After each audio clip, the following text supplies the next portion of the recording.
Hi, I'm Perry Atkinson, General Manager here at theDove. Hey, check out our other videos and check out our website at theDove.us. Welcome back. It's always an honor to have back with us David Rubin, who's the former mayor of Shiloh, Israel. He also heads up the Shiloh Israel Children's Fund. He's authored several books, Peace for Peace, Israel in the Middle East, and he's a great friend of this ministry, and we enjoy our partnership together. And David, nice to see you, my friend. I did not know that the defeat of Majority Leader Eric Cantor in the House of Representatives was such a big thing in Israel. Why? Well, I don't know if it's such a big thing, but it certainly has been spoken about quite a bit. A lot of the you have to remember that in Israel, the focus is not on the Tea Party or right-wing, left-wing politics in America. The focus is on Israel, how events around the world affect Israel, how events in the United States affect Israel. And of course, we being a Jewish country, we view things through Jewish eyes. And Eric Cantor happens to be Jewish. That's not why he was defeated. And it certainly isn't why he was elected previously. But nonetheless, the fact that there now is not any Republican congressman that is Jewish, so it attracts attention in Israel. It appears his defeat was primarily over the immigration issue more than anything else, and I realize that's significant here in the States, but does it bother you that we have there is not a Jewish congressman in the GOP now? Well, let's put it this way. I think it would be better, and I agree with you, by the way, that he was defeated for issues that have nothing to do with Israel, and whether it's immigration or losing touch with constituents or not being strong enough in opposition to Obama, or being too compromising with the Obama administration. I think those are the more likely reasons, of course. But the fact that there is no Jewish congressman from the Republican Party now is definitely an issue, an electoral issue that the Democrats are going to be using as a hammer over the heads of the Republicans when they're appealing for Jewish votes.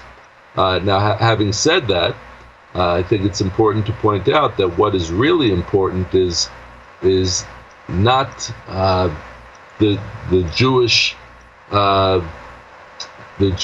or ethnic quality of the congressmen or the candidates. What is most important is where they stand on Israel. That's what Israel cares about. Obviously, there are some Jewish people for whom Israel is not a top issue, but for us who live here in Israel, who look to America for support, whether it's moral support or other kinds of support, I think that the fact that there are people in the Democratic Party who are very strong supporters of Israel, and in many cases they are far more supportive than Democrats who may happen to be Jewish. Well, that's what really matters to us. I judge people by their actions, right, not by their religion or their ethnicity. The Republican Party seems to be going through a purging unlike anything we've ever seen before, and maybe the Cantor race is a little bit of an indication of what's coming. If that is the case, then maybe you are going to get a more pro-Israel Republican Congress, just based upon the fact that more grassroots evangelicals now seem to be stepping up who are pro-Israel, which is a contrast to where the administration is.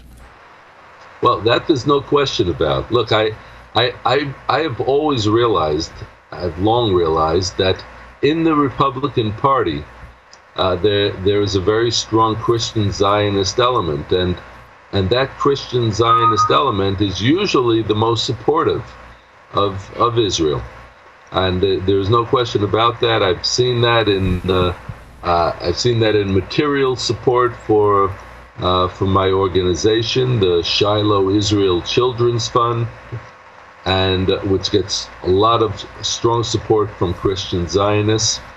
I've seen that in the people who invite me onto their radio shows and television shows. It very often is people who are very strong Christians who happen to also be very pro-Israel. David, there's no question. What's the feel in Israel right now with what's happening in Iraq and the rise of ISIS and our administration seemingly folding their hands? Well, I think we need to look at Iraq in the long term. The problem in Iraq has always been that the United States has been giving support to the wrong people. The United States should not be involved in Iraq when it comes to supporting Sunni Muslims who are fighting against Shiite Muslims. And the United States should not be in Iraq supporting Shiite Muslims against Sunni Muslims. It's a waste of American money, it's a waste of American effort, and certainly before it was a waste of American troops and American lives. The Shiite Muslims and the Sunni Muslims are both not friends of the United States, are both not friends of the West, and it's foolish to be involved there supporting them. What I would recommend strongly, and I have said this for a long time, is that the United States should be supporting the Kurds, because the Kurds are the only faction in Iraq. There are basically three strong factions. They're the only faction that's pro-American, that's pro-Western, more or less. And that's who the United States should be supporting. The Kurds are ensconced in a very important region where there are a lot of oil fields. And I think that that's where the United States supports to be going. It's foolish for the United States to be supporting Shiites against Sunnis or to be supporting Sunnis against Shiites. It's foolish. Completely foolish. Can you give us an indication? Does Israel at the moment feel somewhat abandoned by the United States? Well, in general, I mean, it doesn't relate to Iraq, of course, but in general, Israel has not had a strong relationship with the United States for about 6 years now. Generally, even though the Bush administration was not that great for Israel, I mean, they were still pushing this whole ridiculous Palestinian state on Israel. But the Obama administration has been a total disaster. The pressure has just been revved up a notch. And the pressure on Israel not to defend itself, the pressure on Israel when Israel does defend itself not to defend itself, and the pressure on Israel not to allow any Jews to build in Israel's capital or in Israel's biblical heartland. And it's totally discriminatory policies that a black president should know better about. But then again, it's not a question of, it's not discrimination that he was ever against. President Obama has always been against Israel, and he's always been pro-Islamic world. So that's what the focus is on, supporting the Islamic world, not supporting Israel. Yeah, I'm saddened to agree with you on that. I really am. Tell us about, a few moments we have left, what people can do to help you with the Shiloh Israel Children's Fund.